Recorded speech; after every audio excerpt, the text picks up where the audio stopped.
guys, it's Robin, RsIslandCrafts. I thought one of the projects we'd work on today, since it's so close to being finished and we're getting awfully close to Christmas with December 1st being today, we would do the binding, finish hand stitching the binding down onto the scrappy table runner. Now as you can see, I already stitched it down. What I did is I made my binding and I sewed it to the front. And I went ahead and stitched it to almost all of the back. I just left a little section for us to finish up today. Now when I did start hand stitching, I was doing a really good job, and you can barely see just a little bit of the puckers and barely see the stitches here. But the lesson to be learned is, when you start to get tired and it starts to get later at night, maybe you should stop doing the binding on your table runner. Now these stitches are really small, and you can see I have it really close up, and they're on the back of the quilt. This table runner is not going to be judged and go into any competition, so if you have a little bit of thread showing, it's not going to be a big crisis. You could change your thread with each color of your binding if you chose to. I just stuck with white because I'm not about changing the color all the way around, and once again, it's just a scrappy table runner. This is not being entered into any competitions. After I stitched it to the front, what I did is I went ahead and I ran my iron just all along here and just ironed the binding over to the edge. And then I could easily flip it to the back. It just makes this part right here, it's always threads. It just makes this section here lay nice and flat, and I like how it holds it in place when I go ahead to do my hand stitching. And then I took my clover, these aren't clover, but whatever, these clover type clips, the binding clips, and I just pulled my binding forward and clipped it on. This one is actually holding, this is where I ended it. I didn't sew, for this one I didn't sew the two strips together, I just tucked it inside. So I'll show you how I stitched that part down too. And then I just, like I said, I just put them there.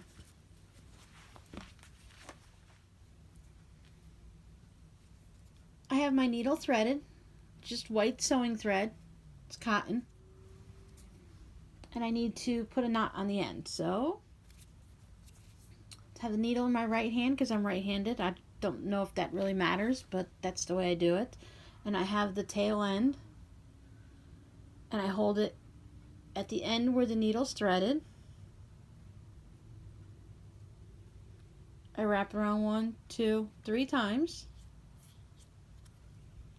Then I hold the parts that were wrapped, push this up a little, and then I just pull the thread through. And it gives me a nice little quilting knot, and I'll just snip off this extra.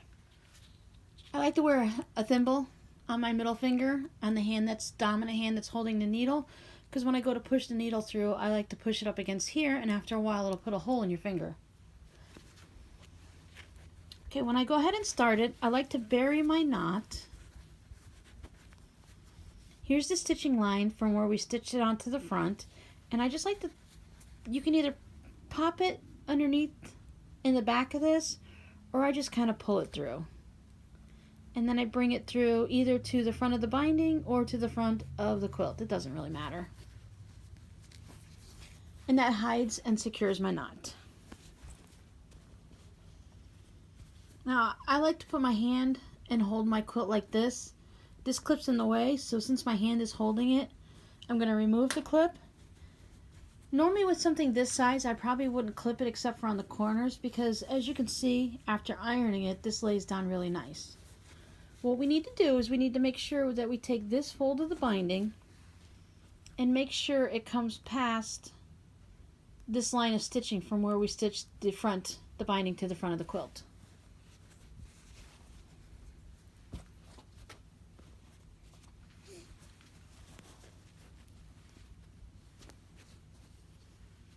So you can see these are the last couple ones I did when I was tired. So I take a little chunk of the actual quilt and I come into the edge of that binding and just take a little small bite of that binding. give it a little nice tug, and this piece of thread will disappear. So just along the edge of the binding, I will come in at a sideways perpendicular. I'll go right along that binding edge. Basically, you're going to go right in where that thread came out. I'm going to go right in underneath. Go down a little bit, 1/8 of an inch, 1/4 of an inch, whatever it is you want. Take a little bite of the binding and come out. Now you can come out right along the folded edge there, or you can come out right underneath. But if you come out towards the top past the folded edge, that's when you're going to have your little stitches show like this. Now if you keep having problems and your stitches are always showing, then it might be beneficial to go ahead and use a contrasting thread and make them show on purpose. And then you'll see it all the way around and it'll be part of it.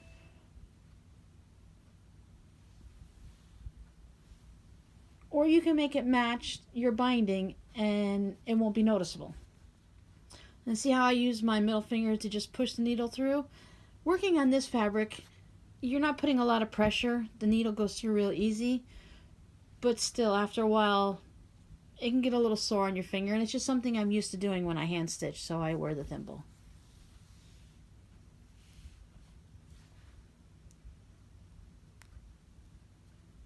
And then just come back up through. Put a movie in, listen to some music, have an audiobook.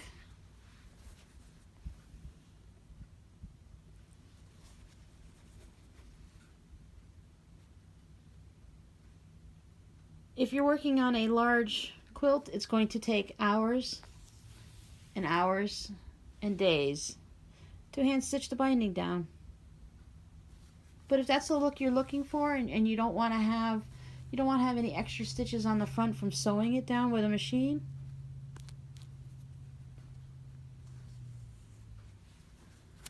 then this is what you need to do. It's very relaxing and very zen-like as you're just going round and round and round.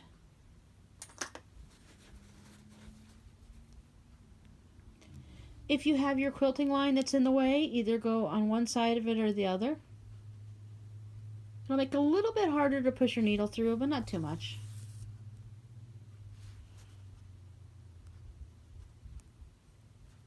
If you're not doing this for a juried show and you're just doing it for a gift or for yourself, each little stitch doesn't have to be the exact same amount apart. But if you're going into for a competition, that's one of the things they look for. They don't want to see any of the stitches. Like I said, if this is just for you, then it really doesn't matter.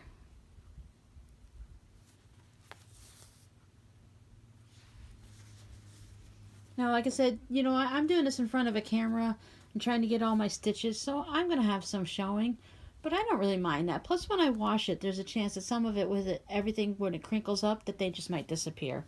But it doesn't bother me. I just want to make sure, however I'm doing it, that my binding is always past this line and that my stitches are going to hold it in place.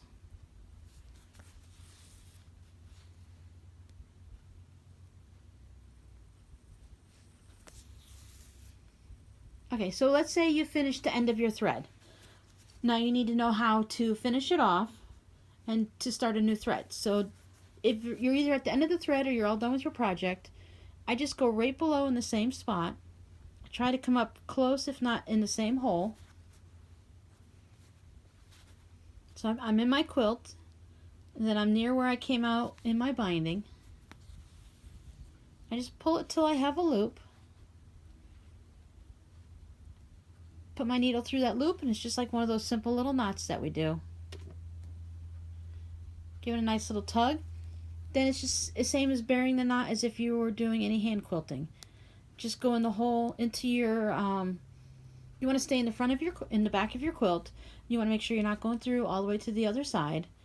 And you want to put your needle in somewhere near where you just tied that knot. Then go down for a few inches, the length of the needle, and just come out.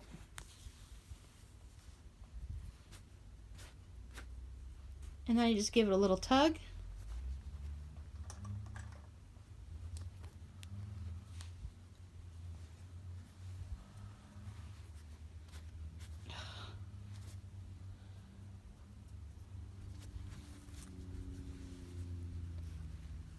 And if you just pull your thread just a little bit, when you snip it, the end of the thread will just get sucked right into the quilt.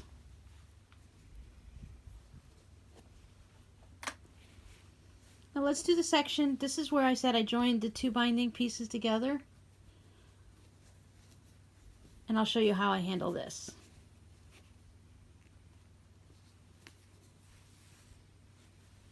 What I like to do is I like to roll it over to the front, and I can see where this diagonal line, this is the little pocket I put it in. I want to bring my needle up right into about this spot. So from this side, I can either just go right through the binding, the extra bit of quilt here underneath the binding, or I can just come through the binding itself. So I figure out where my spot is. Come through, and I'm underneath that binding section. See where I put my needle through? So when the binding comes over, it's going to hide that spot. And I'm going to do the same thing in this section that I would do on a corner, but I'll also show you a corner. Since I came up through this blue binding, I'm going to just go underneath the white binding, just run my needle into it and just come out along the edge. And I try to come out underneath. See how I'm underneath the binding fold there? This is just going to tack these two pieces down so that nothing gets caught on it like little fingers or anything like that. You don't need to do really small tacking stitches. You only need to put 2 or 3 in on this side.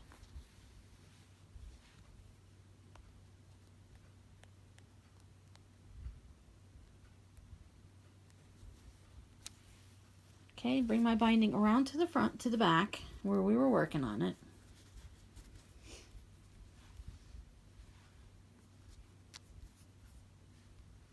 Then we'll put my last stitch in, and I'm going to come out right there at the edge of this blue binding.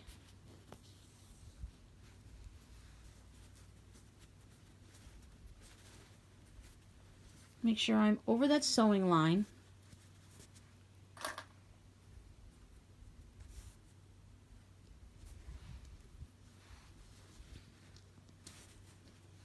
I want to make sure I bring it over the sewing line. And I'm going to take a little stitch, and I'm going to go up into the next section of this white binding, just in the corner. Make a little tacking stitch there. And I'm going to go ahead and make a little knot like we did when we ended.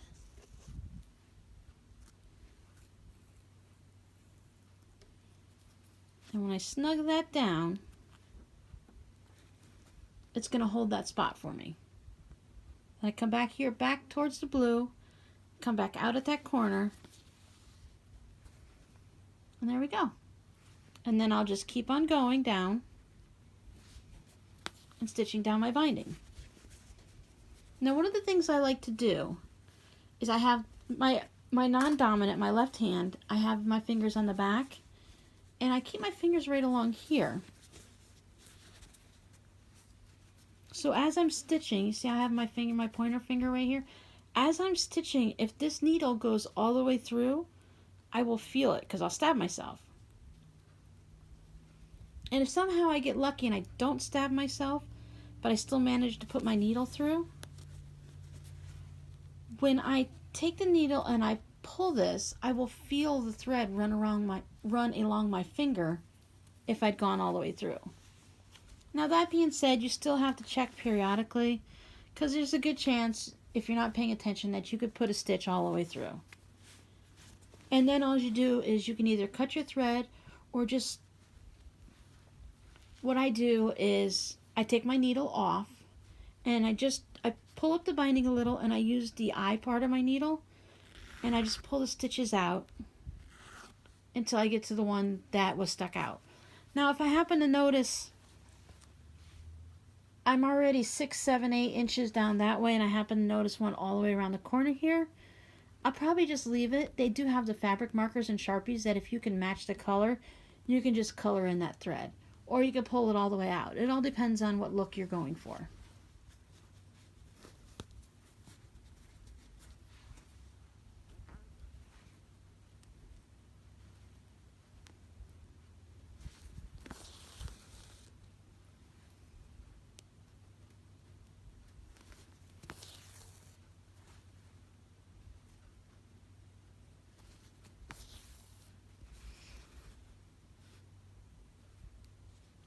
Okay, now my thread's coming out right here, and we're getting ready to approach a corner. And as you can see, I had one of those big no-nos where you're not supposed to have where you joined your binding strips in a corner. But I measured it out, and everything looked great, and it always happens as I'm sewing it, I end up with a joining strip in the corner. It's not that big of a deal, it just adds a little extra bulk. Just makes it a little bit harder to get a nice miter, but you can still do it. So I just put my thumb, I'm putting my thumb in here, and I'm kind of pushing this into the corner and giving the binding a little tug because I want to make sure that my quilt is all the way in the corner.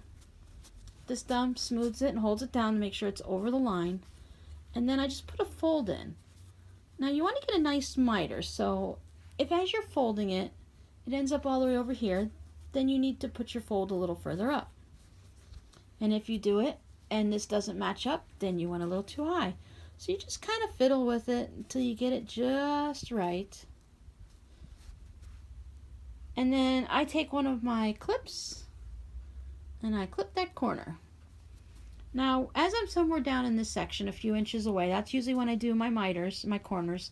I don't do them ahead of time. I will put if I'm going to use clips, I will clip the whole quilt, or at least until I run out of clips. But I don't do my corners ahead of time. I usually just leave a clip here and then a clip here.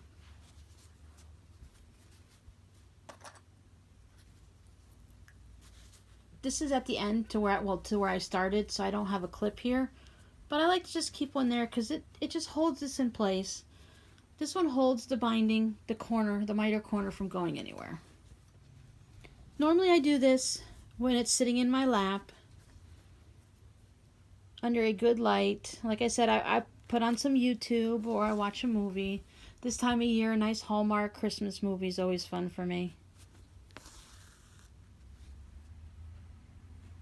I have my finger in the back. As I said, I personally am not concerned if my stitching shows.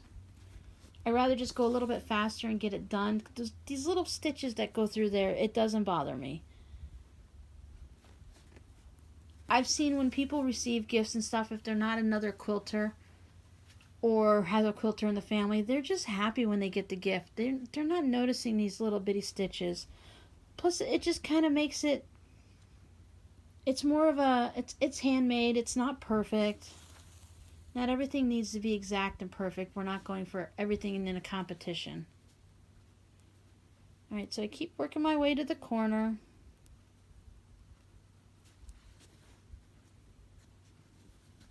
I can feel that my needle was hitting that stitching line.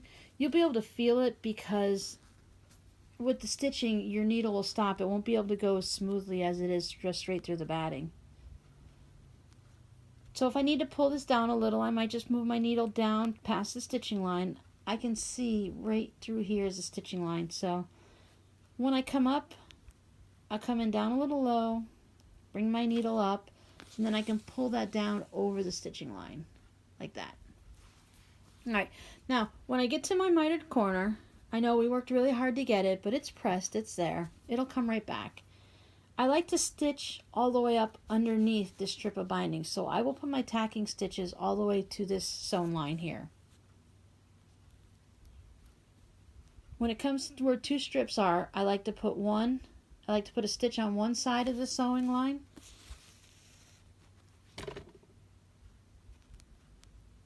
And then I grab another stitch really close right next to it. I don't know why. I feel like it secures it. I'm sure it does absolutely nothing for it, but it makes me feel better. So then I pop my needle through. I'm really close to the stitching line here and where this will fold over. So I put my last stitch here, and then I'm going to bring my needle out past the stitching line. and then I put a little knot tacking stitch there, and that's going to hold this section of the binding down for me. Bring my needle through the loop.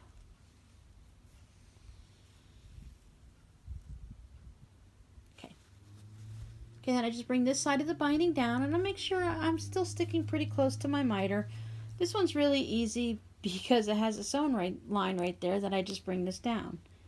Then I take my needle, and in that fold, I can slide my needle up there, and I come out near the top where it stops being creased. And just like in the other section we did, I'm going to put a tacking stitch in here. I'm going to go back into this part of the binding, right below where I did this, but I'm going to make sure my stitch is under that pink binding. And then I'm going to come out, probably split the difference or whatever between the tip and where the last stitch was. And once again, I'm going to come into this blue and white fabric, the part of the binding right next to the pink one. And when I come out this time, I'm going to come out at the corner of the binding, right where these two meet.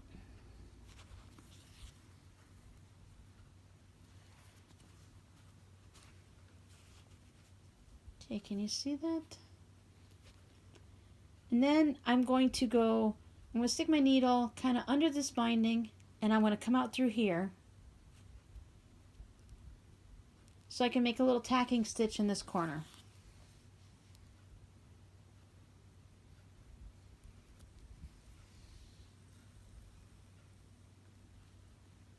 And that's going to hold my binding down nice and neat. Now sometimes they say they go over and they put a tacking stitch on this side also if you're doing it for a show. This is fine. I just tack this side down. This side's pretty well sewn down and it stays well on its own. I don't worry about it.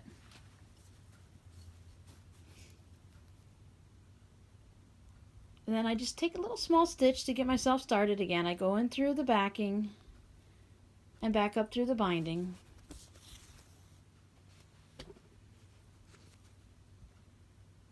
And I start the process all over.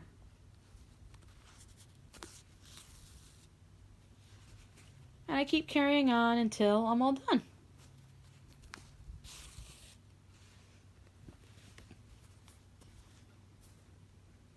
See, that's a pretty neat corner. Here's one of the ones I did previously. See, it's such a short distance here that I don't worry about this one.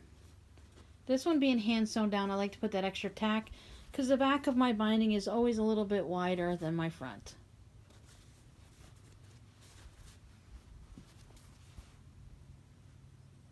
This corner you can see the stitches more, but it's okay. You can't see the ones that are tacking up in here because, like I said, I keep them inside the fold there.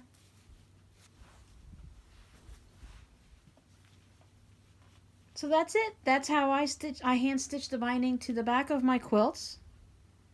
If you have any questions, go ahead and just leave them down in the comments below. The process isn't very difficult actually hand stitching it down. It just takes some time because, you know, you're putting in one stitch at a time. Can you imagine how many stitches that you're putting in just to get around a small table runner like this? Take your time, go slow. Try to bury your stitches in the corners and the edges of the binding if you don't want to see anything shown. And just have some fun. And remember, like I said, it's going to take some time. Just like anything else, it takes some practice to get used to doing something. And you'll have a nice finished project when you're done. Last Friday I asked everyone what they would like to work on for a project next. The main things that popped up were hand stitching the binding down on a quilt, doing EPP hexies, English paper piecing, and mug rugs, and doing an applique by machine. Because I promised that we would hand stitch the binding down and finish this table runner, we went ahead and finished that this week. Next Friday we're going to go ahead and sew a Christmas mug rug, and we'll take care of the mug rug and the machine applique all in one shot. And then the following week we'll start working on English paper piecing. So if you're interested in any of those projects and you'd like to sew along with me in the next few weeks, go ahead and subscribe to my channel. you should be able to find a little subscribe right here or down below. Just hit the subscribe button, ring that bell, and YouTube will let you know the next time I have a video up. See you next week. Bye.